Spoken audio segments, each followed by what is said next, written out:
إن الحمد لله نحمده ونستعينه ونستغفره ونعوذ بالله من شرور أنفسنا ومن سيئات أعمالنا من يهده الله فلا مضل له ومن يضلل فلا هادي له أشهد أن لا إله إلا الله وأشهد أن محمدا عبده ورسوله لا نبي ولا رسول بعده اللهم صل على محمد وعلى آل محمد كما صليت على إبراهيم وعلى آل إبراهيم وبارك على محمد وعلى آل محمد كما باركت على إبراهيم وعلى آل إبراهيم في العالمين إنك حميد مجيد.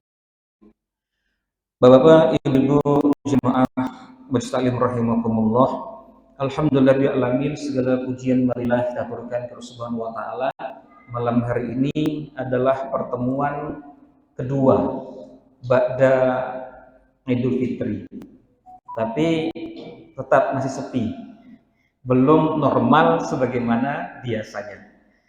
Jamaah rahmatullah, saya mengingatkan diri saya pribadi dan kepada jamaah sekalian bahwa pasca Idul Fitri, pasca liburan ini merupakan saat-saat yang rawan. Ya.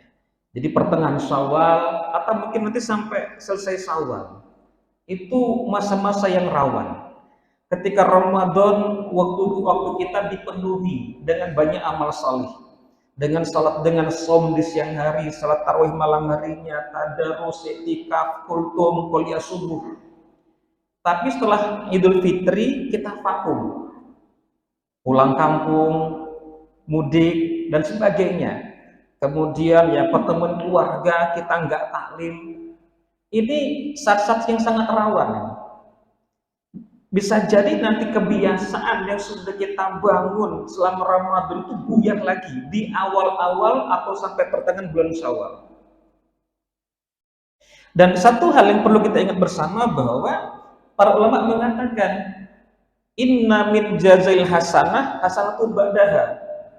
Sesungguhnya balasan dari adalah kebaikan sudahnya.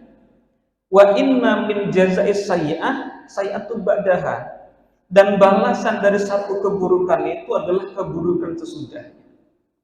Jadi jika kita ingin menimbang bagaimana kualitas Ramadan kita kemarin, nah kita di bulan Syawal ini.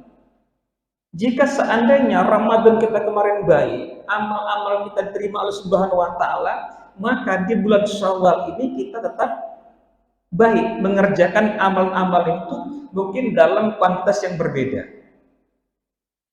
Tapi jika sekarang kita kembali lalai, sholat jamaahnya aras-arasan, ke masjidnya aras-arasan, taklimnya aras-arasan, malas-malasan, naudzubillah jika ini mencerminkan kualitas ibadah kita di bulan Ramadan kemarin. Inna min jazail hasanah hasanatu ba'daha wa inna min jazais sayyi'ah sayyi'atu ba'daha. Balasan dari satu kebaikan itu adalah kebaikan sudahnya, dan balasan dari satu keburukan itu keburukan sesudahnya. Maka jamaah rahmatullah, kita semangatkan lagi kita untuk beribadah kepada Allah, baik sholat jamaahnya, baca Qur'annya maupun taklimnya, pengajiannya. Meskipun saya berulang katakan bahwa hal ini untuk mendapatkan ilmu itu banyak jalan, tapi hadir duduk di majelis ilmu tetap tidak bisa ditinggalkan. Karena ada hal-hal yang tidak bisa kita dapatkan jika kita hanya belajar mutola'ah kitab atau kita nonton di YouTube. Ada yang tidak bisa dapatkan selain daripada di majelis ilmu ini.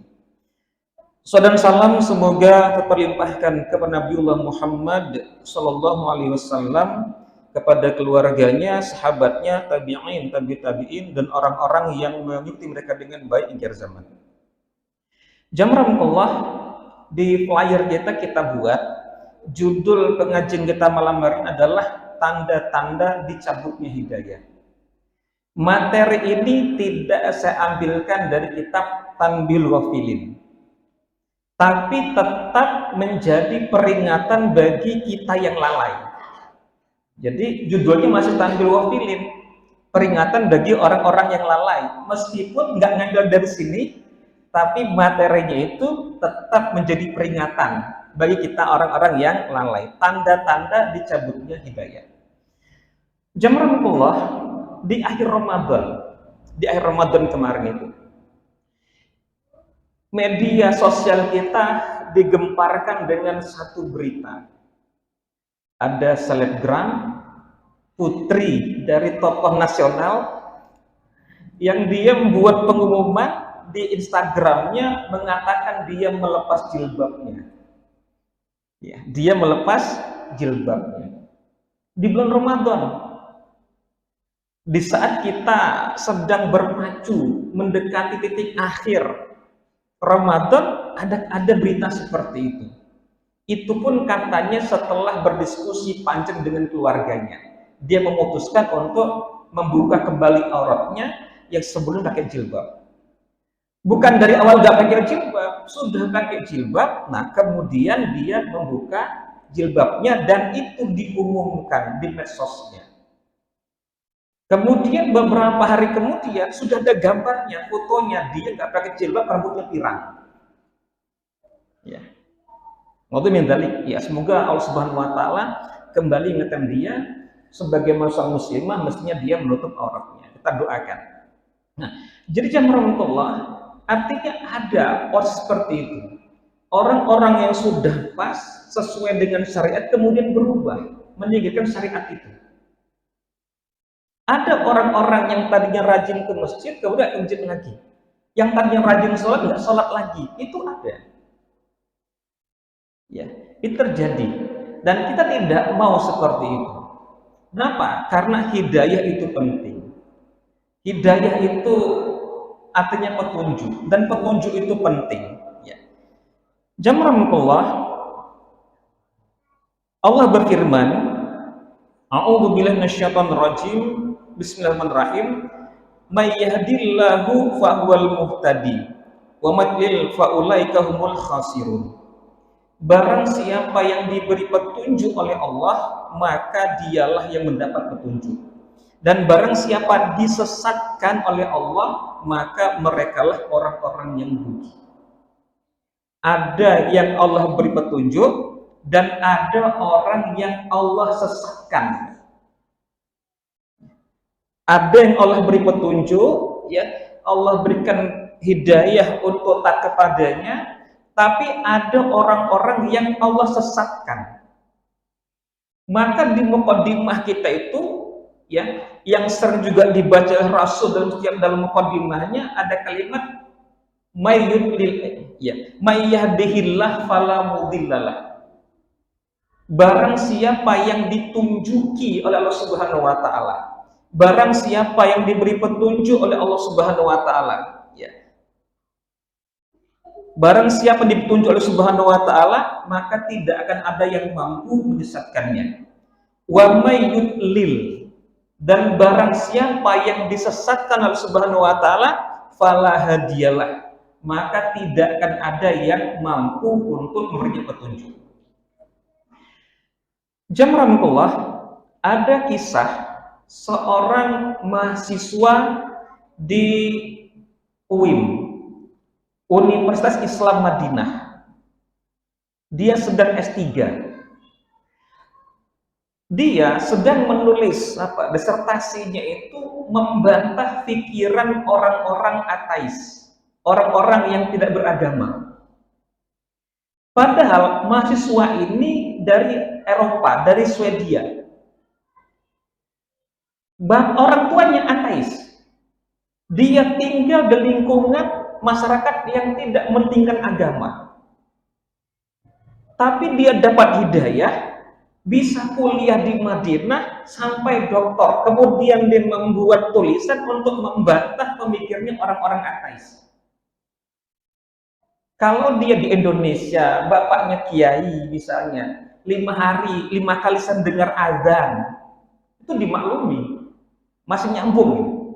Ini di Swedia yang muslimnya mungkin hanya beberapa, tapi Allah beri dia petunjuk, beri dia hidayah, sampai kemudian dia sekolahnya tinggi sekali di tempat yang mulia di Madinah. Ini kan hidayah. Jika Allah Subhanahu wa taala memberi dia hidayah, memberi seorang hidayah, maka tidak akan ada yang mampu menyesatkannya. Dan barang siapa yang disesat oleh Subhanahu wa taala, tidak akan ada yang mampu memberinya petunjuk. Kita membaca, misalnya kita buka nanti Quran surat At-Tahrim nih.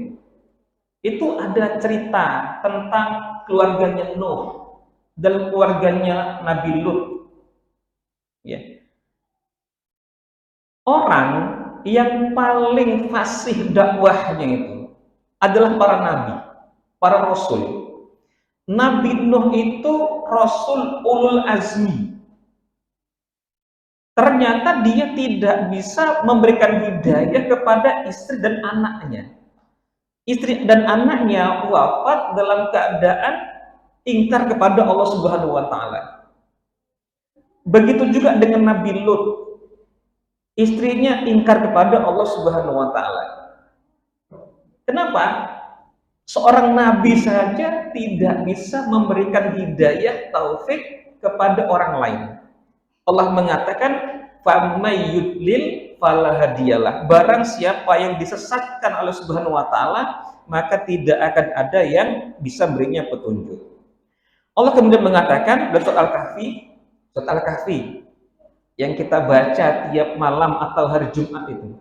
Nanti kita ketemu dengan ayatnya. Belum jauh kita ngajinya. Baru ayat 17 sudah ketemu ayat ini. Ya. May yahdihillahu fawal muhtadi wa man yudlil tajid lahu waliyyan mursyida. Barang siapa diberi petunjuk oleh Allah Subhanahu wa taala, maka dialah diberi petunjuk, dan barang siapa yang disesatkan, ya, barang siapa yang disesatkannya, maka engkau tidak akan mendapat seorang penolong yang dapat memberikan petunjuk kepadanya. Jadi penting sekali jamaah Allah. Ini nggak bisa. Kalau dulu ada nasib iman tak dapat diwarisi dari seorang ayah yang bertakwa, katanya begitu. Nggak bisa. Betul-betul ini pemberian dari Allah Subhanahu wa taala. Hanya Allah berikan kepada siapa saja yang Allah kehendaki. Kita sangat ingin orang itu mendapatkan hidayah, tapi jika Allah tidak memilihnya, maka tidak akan mendapat hidayah. Nah, maka jika Allah Subhanahu wa taala telah memberikan hidayahnya kepada kita, disenangkannya kita ngaji, disenangkannya kita sholat jamaah, maka itu perlu dijaga. Kenapa? Hidayah itu bisa dicabut lagi. Bisa dicabut lagi. Dulu pernah kita ceritakan tentang Rajal bin Al-Unfuwah. Masuk Islam, mengaji kepada Rasulullah, kemudian wafat dalam keadaan murtad, membenarkan kenabiannya Musailamah Al-Kadzdzab. Maka hidayah itu perlu dijaga, perlu dijaga. Nah, menjaganya gimana? Ya, salah satunya adalah sering-sering duduk dalam majelis ilmu. Karena hidayah itu paling mungkin itu dikucurkan di majelis-majelis ilmu. Paling mudah kita mendapatkannya dalam majelis-majelis ilmu, meskipun materinya sudah bolak-balik kita dengar. Ya, meskipun materi sudah bolak-balik kita dengar. Jangan sampai nanti jadwal pengajian di-share temanya, temanya ini, nggak datang lah. Oh, sudah sering tema ini, sudah hafal. Lalu itu membuat kita malas untuk hadir. Ini meremehkan ilmu. Ini meremehkan ilmu. Tidak boleh kita bosan untuk duduk di majelis ilmu meskipun materinya sudah kita dengar 1000 kali. Kita buka kitab Ta'lim Muta'alim itu. Bagi seorang thalabul ilmi, ilmu yang baru pertama dia dengar dengan 1000 kali itu nggak ada bedanya, konsentrasinya sama ya, antara yang baru dia dengar dengan yang sudah dia dengar 1000 kali. Itu para tulab, para pencari ilmu. Jamaah, hidayah ini perlu kita minta kepada Allah Subhanahu wa taala. Perlu kita minta kepada Allah Subhanahu wa taala. Kita minimal memintanya 17 kali sehari semalam. Kalau kita hanya mengerjakan sholat fardu saja. Dalam Al-Fatihah kita berdoa kepada Subhanahu wa taala, ihdinas siratal mustaqim. Ya Allah, tunjuki aku. Ya Allah, berilah aku petunjuk kepada jalan yang lurus. Ya Allah, berilah aku hidayah kepada jalan yang lurus. Itu doa kita ya. Kalau ditambah dengan sholat sunnah, itu bisa puluhan. Kita minta kepada Allah untuk diberi hidayah. Maka nggak nyambung jamaah Allah. Kalau ada orang minimal 17 kali minta hidayah kepada Allah, rajin sholat sunnah, lalu malas ngaji, itu nggak nyambung. Sama dengan berdoa, Rabbana atina fid dunya hasanah wa fil akhirati hasanah wa qina azabannar. Jauhkanlah kami dari api neraka. Tapi perbuatan dia adalah perbuatan-perbuatan yang mengantarkan ke neraka. Ini ihdinas siratal mustaqim diulang-ulang. Tetapi kemudian malas ngaji. Padahal ngaji itu untuk mendatangkan hidayah. Apa? La yuqbalu du'a min qalbin ghafilinlah. Tidak akan dikabulkan doa itu dari hati yang lalai. Jelas lalai, antara permintaannya dengan perbuatan itu nggak nyambung, itu lalai. Nah kalau begitu, Rasul jamin tidak akan dikabulkan doanya. Tidak akan dikabulkan. Ya. Naudzubillah. Ya. Naudzubillah, tsumma naudzubillah. Atau jamaah, kita yang membaca doa kunut. Doa kunut. Dalam mazhab Syafi'i, doa kunut itu sunnah abad dalam dua tempat. Pertama di rakaat kedua sholat subuh, ya. Dan dalam rakaat terakhir sholat witir di seperdua akhir Ramadan. Malam ke-16, malam ke-15 itu ya, sudah witirnya itu pakai kunut. Atau kalau tiap hari subuhnya. Rakaat kedua itu sunnah abad dalam mazhab Syafi'i. Dalam mazhab Hambali, kunut witir itu setiap malam. Kunut witir, rakaat terakhir witir itu ada kunutnya dalam mazhab Hambali. Nah, doa pertama dalam kunut itu adalah apa? Allahumma hdini fiman hadait. Allahumma hdini fiman hadait. Ya Allah, berikanlah petunjuk kepadaku fiman hadait, bersama orang-orang yang Engkau beri petunjuk. Berilah aku petunjuk bersama orang-orang yang Engkau beri petunjuk. Siapa? Para nabi, para siddiqin, para syuhada, para sholihin. Itu doanya. Bersubuh kunutan. Tapi nggak senang majelis ilmu. Gimana? Mintanya hidayah kepada Allah Subhanahu wa taala. Bagaimana Allah Subhanahu wa taala akan mengabulkan doanya itu sedangkan hatinya lalai? Antara permintaan dengan yang dia usahakan itu tidak nyambung, nggak nyambung. Kemudian jamaah, ada doa pendek Nabi. Yang doa ini berisi 4 permintaan. Doanya pendek, setengah baris, isinya 4. Allahumma inni. Kalau nanti jadi imam, Allahumma inna. Allahumma inni as'aluka al-huda, yang pertama.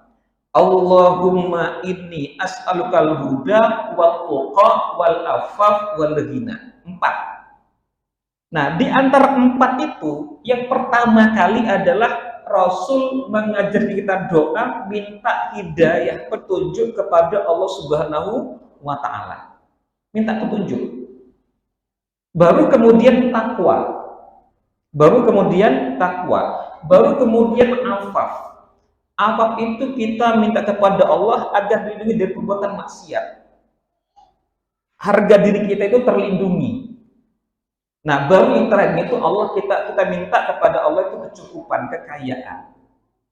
Karena diberikan kekayaan saja kalau enggak dapat petunjuk, enggak bertakwa, enggak ifah, itu harta kita itu jadi sarana untuk maksiat. Jadi ghinanya tadi itu diletakkan di permintaan yang terakhir. Setelah hidayah, setelah takwa, setelah ifah. Baru kemudian nafkah, baru kemudian ghina. Nah, jamrahullah, ada beberapa hidayah yang kita butuhkan. Jadi kita ini dalam kondisi apapun itu membutuhkan hidayah dari Allah Subhanahu wa Ta'ala. Yang belum sholat perlu hidayah untuk bisa sholat, untuk mau sholat, untuk dipilih oleh Allah Subhanahu wa Ta'ala, termasuk orang-orang yang mengerjakan sholat. Yang sudah sholat itu butuh hidayah. Agar apa? Agar sholat itu naik level. Kemarin di bulan Ramadan kita sebutkan ungkapan Ibnu Qayyim bahwa sholat itu ada 5 level kan. Nah, kita perlu naik ke tiap levelnya ini. Atau kita perlu hidayah supaya istiqomah dalam sholatnya itu, dan banyak lagi. Ya. Jamrahullah, di antaranya adalah hidayah untuk tegar di atas kebenaran. Ya. Jadi orang yang sudah dapat hidayah itu, kita membutuhkan hidayah supaya bisa istiqomah. Ya. Supaya bisa istiqomah, dan istiqomah itu berat. Ya. Istiqomah itu berat. Kadang-kadang datang rasa jemu, rasa bosan. Ngaji pun itu sering diserang kebosanan gitu. Paling gitu-gitu aja. Muncul rasa bosan, rasa malas. Ya, rasa malas. Bosan. Nah, maka kita membutuhkan hidayah supaya bisa istiqomah. Saya pernah saya ceritakan lagi yang ini. Untuk supaya kita berkaca, ada hamba Allah di masa yang sama dengan kita, tapi semangat thalabul ilminya itu luar biasa. Saya menyimak ceramahnya Ustadz Muhammad Nuzul Zikri. Beliau punya pengajian kitab Tazkirus Sami' wal Mutakallim. Beliau mengatakan di antara jamaah yang hadir, ini taklimnya di Jakarta ya taklimnya. Ngajinya tiap pekan. Nah, di antara yang hadir itu ada seorang jamaah dari Palembang. Itu naik pesawat Palembang Jakarta. Setiap pekan ingin ngaji. Dan pernah pesawatnya delay. Sampai ke Jakarta, pengajian sudah rampung. Dimasak sama dengan kita ini. Ada orang yang semangat ngajinya seperti itu. Ya, luar biasa. Ya, nanti kalau saya ceritakan kisahnya para tabi'in, itu orang dulu. Ada orang sekarang yang seperti itu. Semangat ngajinya itu. Luar biasa. Maka kita membutuhkan hidayah supaya kita bisa istiqomah. Kita juga membutuhkan hidayah supaya bisa menjalankan syariat dengan benar.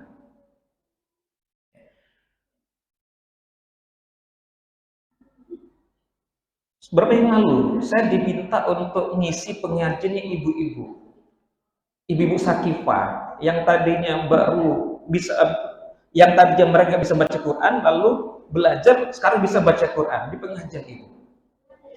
Saya ingatkan, ada ayat dalam Al-Quran di surat Al-Qamar itu diulang 4 kali. Wa qala Rasul, berkata Rasul itu, ya Rabbi inna qaumi tahudu hadzal Qur'an mahjura. Rasul itu berkata, ya Allah, ya Rabbi, sesungguhnya kaumku menjadikan Quran ini sesuatu yang diacuhkan. Jadi ada orang-orang yang mengacuhkan Quran. Nah, bagaimana mengacuhkan Quran itu? Pertama, dia nggak mau baca. Jadi kalau kita nggak membaca Quran, itu kita mengacuhkan Quran, nyueki Al-Quran. Sudah bisa baca, tapi tidak mentadaburinya, tidak mempelajarinya, itu juga masih mengacuhkan Quran. Nah, duduknya kita di sini dalam rangka mempelajari Al-Quran. Bisa membaca, rajin baca Quran, tapi tidak mau mempelajari isinya Quran, itu masih mengacuhkan Quran, masih diadukan oleh Rasul kepada Allah Subhanahu wa Ta'ala. Sudah membaca, mempelajarinya, tidak mengamalkannya, juga masih mengacuhkan Quran. Tahu dia bisa baca Quran dia. Mungkin dulu pernah jadi juara lomba Quran tingkat kampung lah. Ayatnya hafal, aku ibu sholat, aku zakat. Dia tahu itu artinya, dirikan sholat, menunaikan zakat, tapi nggak sholat. Mengacuhkan Quran. Sudah membacanya, kemudian mempelajarinya, mengamalkannya, tidak mau mendakwahkannya, itu juga masih mengacuhkan Al-Quran. Nah, maka jamaah kita perlu hidayah supaya kita bisa menjalankan syariat dengan benar. Sholatnya dengan benar, puasanya dengan benar, maka kan membutuhkan ngaji lagi. Kalau sholat ingin benar, ya perlu ngaji fikih. Perlu ngaji fikih. Puasanya ingin benar, ya perlu ngaji fikih juga. Ada tazkir nafas juga nanti, ada akidah juga, banyak yang perlu kita pelajari, banyak sekali. Nah, kita membutuhkan hidayah itu. Ya. Dan masih banyak lagi jamaah rahmatullah. Nah, kemudian jamaah rahmatullah sekarang adalah macam-macam hidayah. Secara garis besar jamaah rahmatullah, yang diberi petunjuk oleh Allah itu kan jadi ada gini, ada hidayah ilmu, ada hidayah taufik. Nah, hidayah ilmu itu nanti ada yang umum, yang itu Allah berikan bahkan kepada binatang. Siapa yang menunjuki semut kalau di sana itu ada gula atau ada bekas kita makan, entah itu bekas nasinya atau bekas ikannya, tiba-tiba besoknya itu semut bergerombol di situ. Siapa yang memberi petunjuk itu? Siapa memberi petunjuk lebah itu kalau di sana ada bunga? Atau anak baru lahir itu, ya siapa yang berinya petunjuk sehingga dia tahu di mana rezekinya, asi ibunya itu?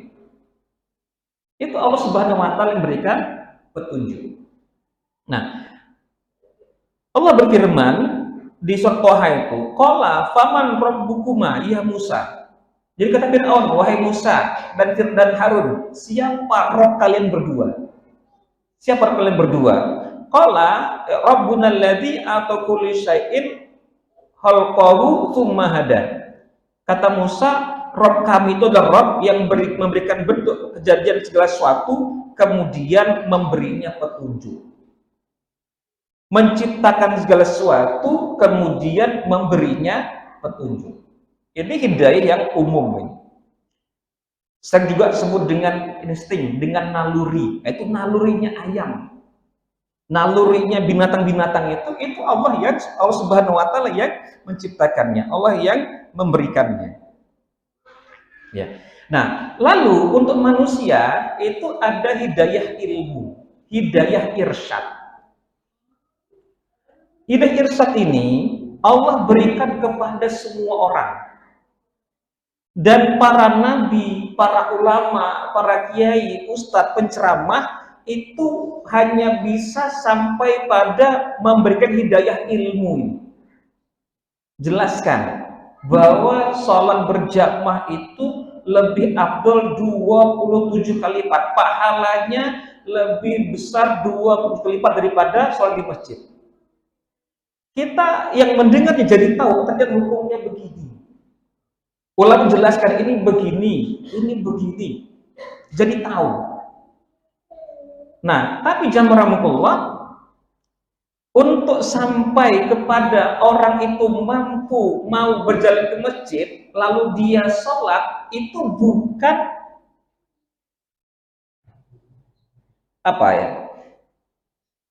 bukan kemampuan dari manusia, bukan kemampuan, bahasa pasnya itu hanya Allah Subhanahu wa Ta'ala saja. Maka tadi ada hidayah irsyad, hidayah ilmu, ada hidayah taufik. Para kiai, para ustadz di pondok itu hanya bisa memberikan hidayah ilmu ini, hidayah bayan, penjelasan.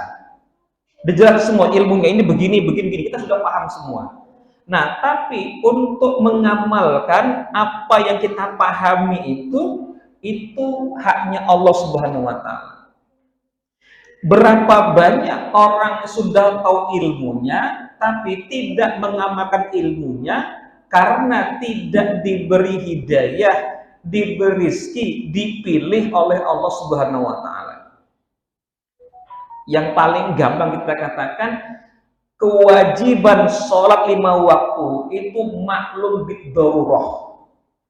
Orang Islam lahir itu langsung tahu sholat 5 waktu itu wajib, langsung tahu itu.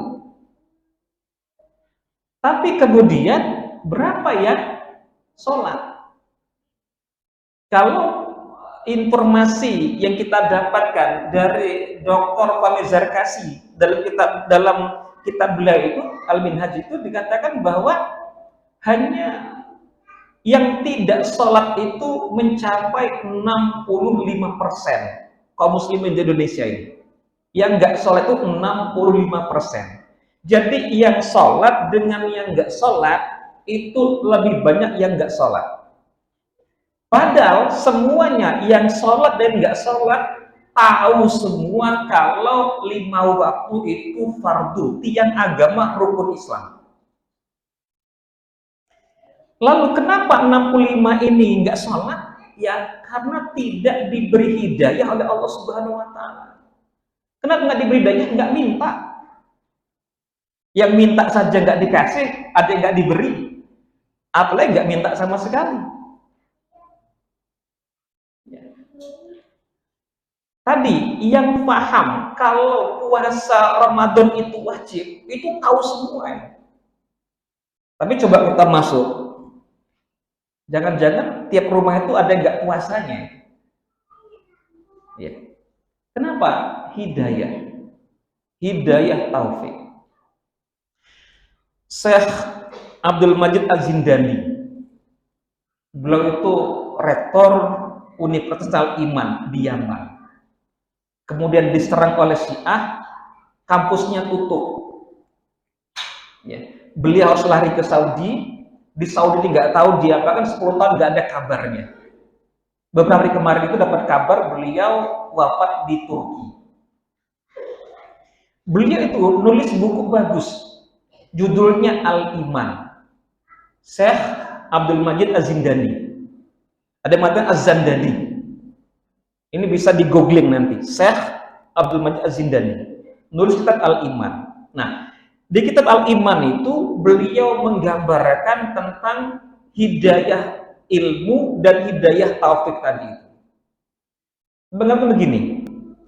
Kalau kita mencari alamat lalu bertanya kepada seseorang atau kepada polisi lah, Pak, saya mau ke sini, alamatnya di mana ini? Kata bapaknya, oh iya ini dekat ini, Bapak lurus saja, nanti lampu merah, belok kanan, rumah nomor 3. Nah, kita diberitahu di mana rumah yang kita cari. Ini hidayah ilmu.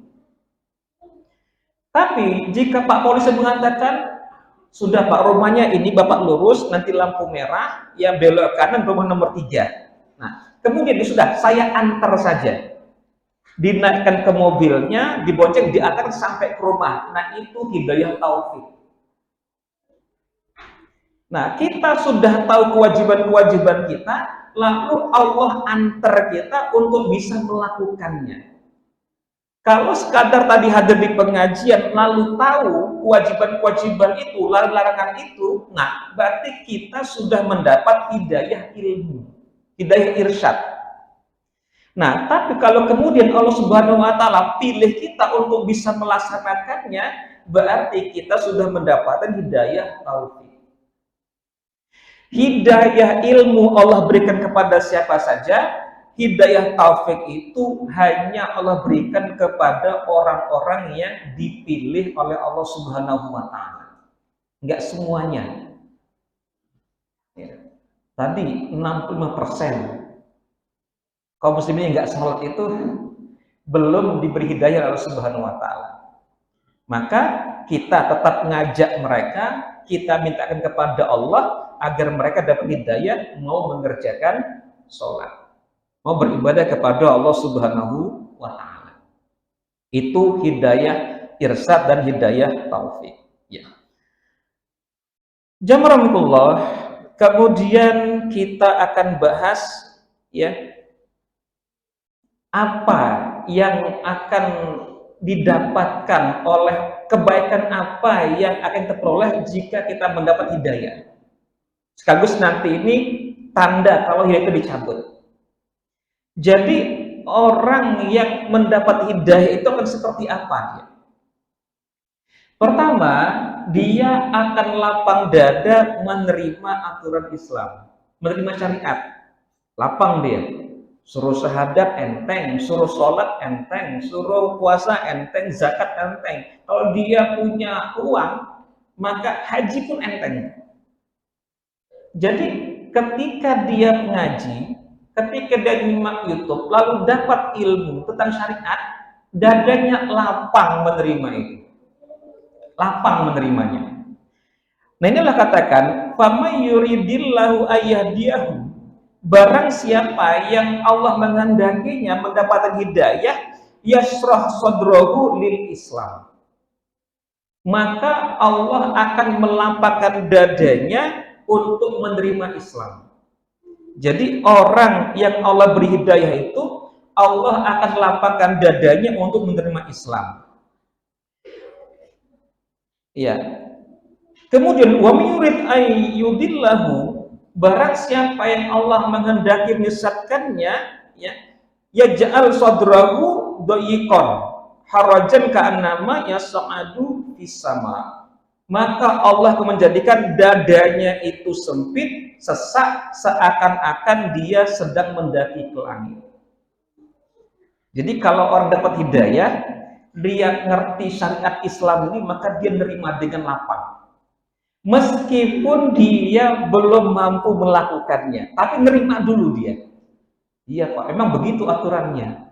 Lah kok masih begitu? Iya, saya belum bisa untuk mengerjakan. Begitu. Jadi dia terima lapang meskipun dia belum mampu melakukannya. Jadi ada juga orang yang hidayah dicabut, dia sempit ketika mendapatkan perintah itu. Diperintahkannya disempit dadanya, dilarang untuk melakukan sesuatu yang dia senangi, maka dadanya sempit. Kalau tadinya lapang lalu jadi sempit, dulunya senang sekarang jadi benci kepada aturan Islam, itu tanda hidayah dicabut. Dan dia senang ngaji, tuh nggak senang lagi ngaji. Dulu senang baca Quran, lalu sekarang pegang Quran dadanya sempit. Wah, berat sekali. Ya. Karena tadinya senang jilbab dibuka, buat pengumuman bahwa dia sudah membuka hijabnya. Allah buat dadanya sempit, seakan-akan dia sedang mendaki ke langit. Ini sebenarnya termasuk ayat-ayat sains sebenarnya. Jadi Allah berikan isyarat, kalau semakin naik ke langit itu, semakin tinggi itu, oksigen semakin tipis, bernapas semakin sesak. Kemarin saya dibuka puasa, saya ngobrol sama Nawaf. Nawaf itu wawasan sepak bolanya tinggi, dalam. Dia tahu Bolivia itu dataran tinggi, stadion paling tinggi di dunia. Oksigennya itu tipis di sana, sehingga Argentina pun kalau main di sana itu kesulitan, karena nggak biasa dengan oksigen yang tipis. Di Quran ada itu, ya, dia seolah naik ke langit, sesak dadanya seolah dia naik ke langit. Ya, jadi jangan keluar. Orang yang sesak ketika tahu syariat Allah merintahkan begini, Allah melarang begini, nah itu orang yang tidak dapat hidayah atau tidak dicabut darinya. Nah, lihat sekarang ini gimana? Maka terus kita katakan kalau ketemu Ramadan itu kita senang apa senang? Senang atau senang? Nah, kalau senang, nah ini berarti ini, ya, hidayahnya dicabut. Jadi dalam surat Toha itu kan dikatakan bahwa tidaklah Allah Subhanahu wa taala menurunkan Quran untuk berkita susah. Jadi tidak ada aturan Quran itu yang membuat hidup seorang susah, itu enggak ada. Justru diatur itu supaya mudah, supaya lapang. Karena kalau hidup enggak ada aturan itu hukum rimba. Nah, tidak ada aturan yang lengkap yang punya fikih sebagaimana Islam. Tidak ada. Kita punya kitab fikih yang berjilid-jilid. Nanti kitab yang lain juga berjilid-jilid, tebal sekali. Itu aturan fikih dalam Islam. Semuanya sudah ada aturannya. Masalah-masalah yang baru pun itu bisa ditemukan aturannya dengan rumus yang sudah dibuat, kaidah yang sudah dibuat oleh para ulama. Jadi luar biasa. Ya. Jamlah kita skors dulu untuk adzan Isya. Assalamualaikum warahmatullahi wabarakatuh.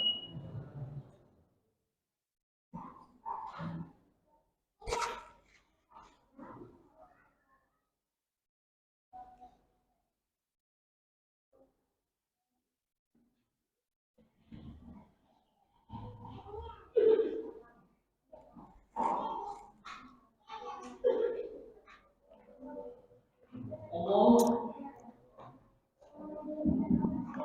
Allahu Akbar,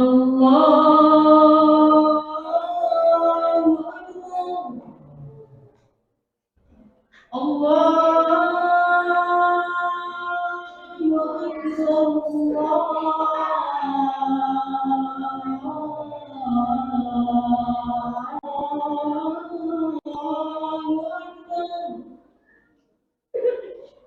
Asyhadu an la ilaha illallah.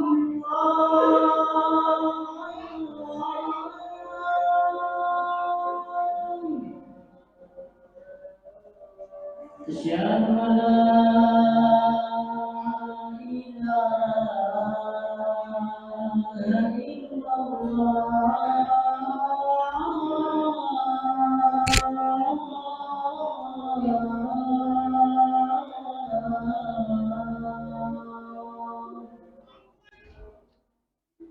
Asyhadu anna Muhammadan Rasulullah.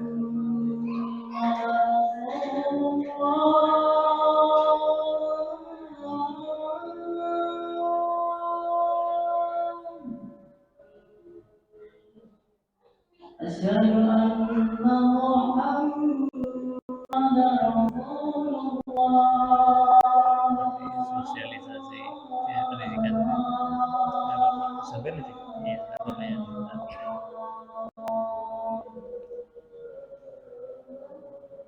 Hayya 'alas shalah.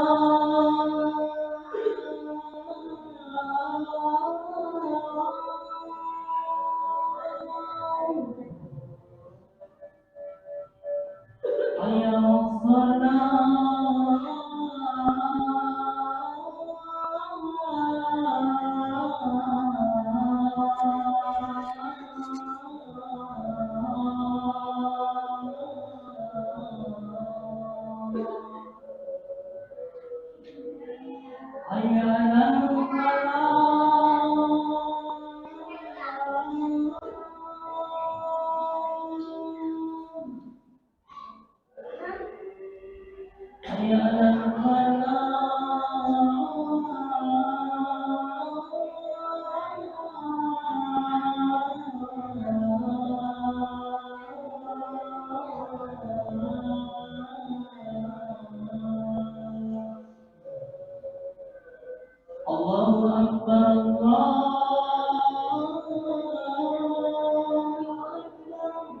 Allah.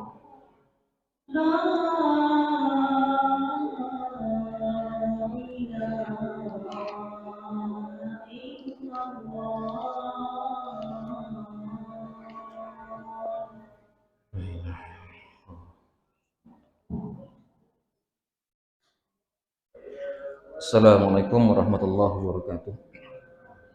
Ya warahmatullah, kita lanjutkan sedikit.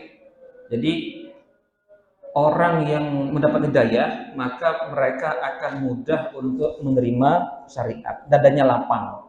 Maka ciri orang yang dicabut hidayah darinya itu adalah orang-orang yang jika mendapatkan perintah Allah Subhanahu wa taala, mendapatkan larangan Allah Subhanahu wa taala, maka hatinya menjadi sesak. Dia nggak suka dilarang-larang, nggak suka diperintah-perintah, berat baginya. Kemudian jazakumullah, yang kedua, orang dapat hidayah itu dia akan sabar dalam menghadapi musibah. Kita ini pasti akan mengalami suatu yang tidak kita sukai. Musibah itu bisa besar, bisa kecil. Bisa sekali tertusuk duri atau bisa sampai musibah yang sangat besar. Nah, maka Allah mengatakan ma'asab musibatin illa ya zanillahu wa ma yu'minu billahi yahdi qalbahu. Tidak ada suatu musibah yang menimpa seorang kecuali dengan izin Allah, dan barang siapa beriman kepada Allah niscaya Allah akan memberi petunjuk hatinya.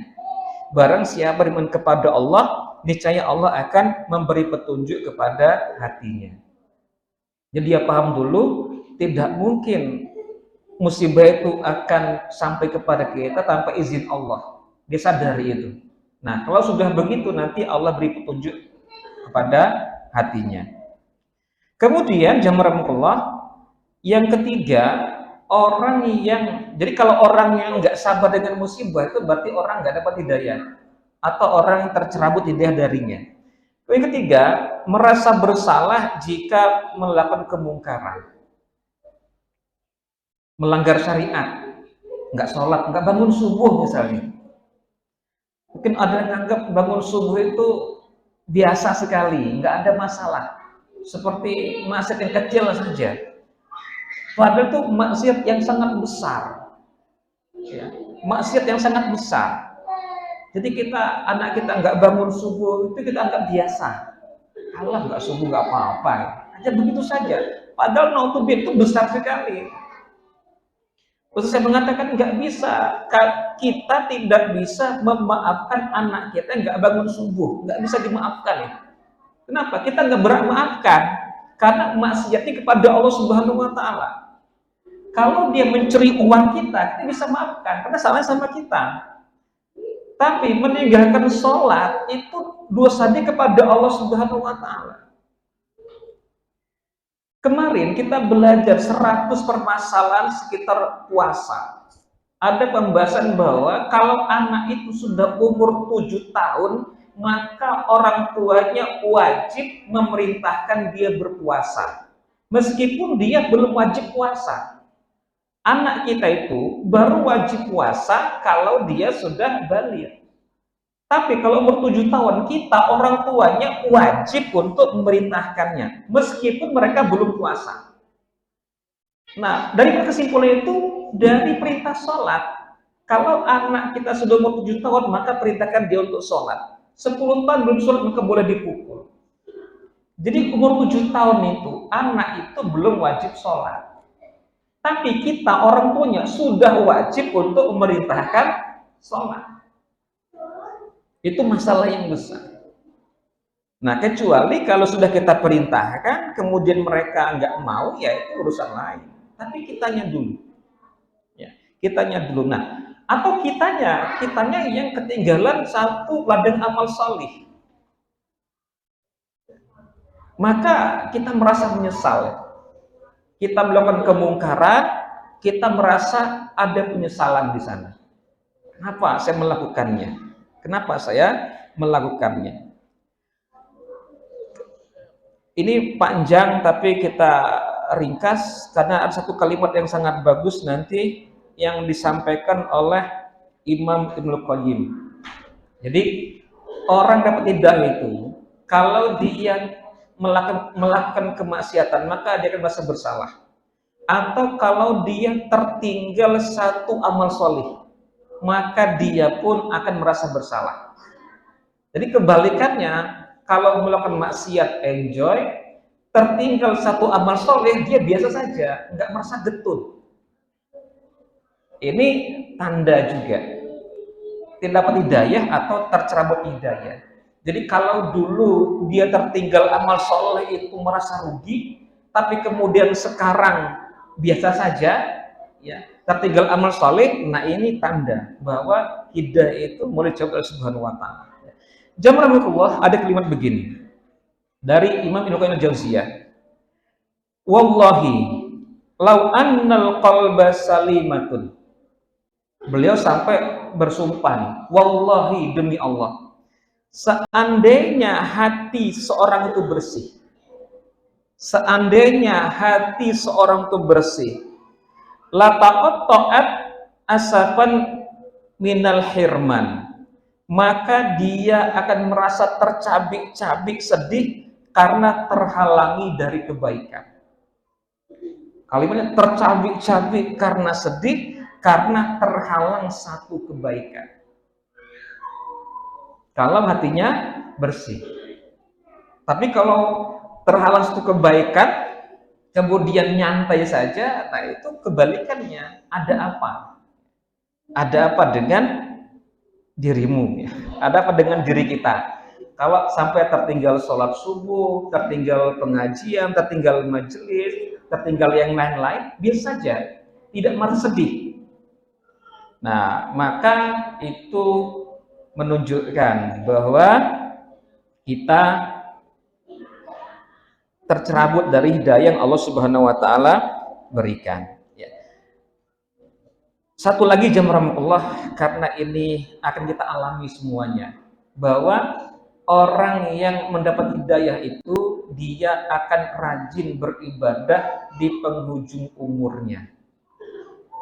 Rajin beribadah di penghujung umurnya.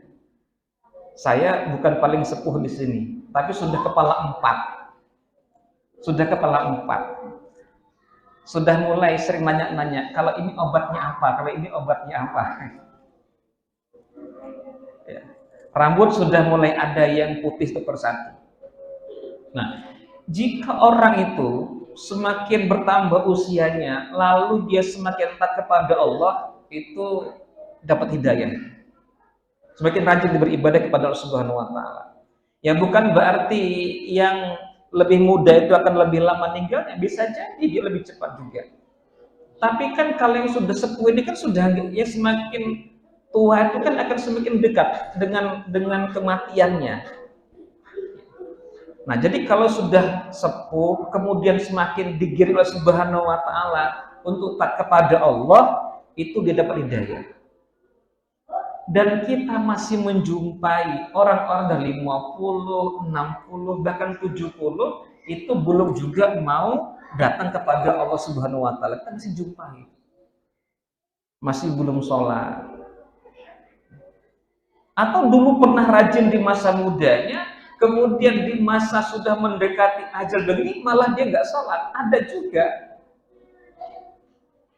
Ada juga.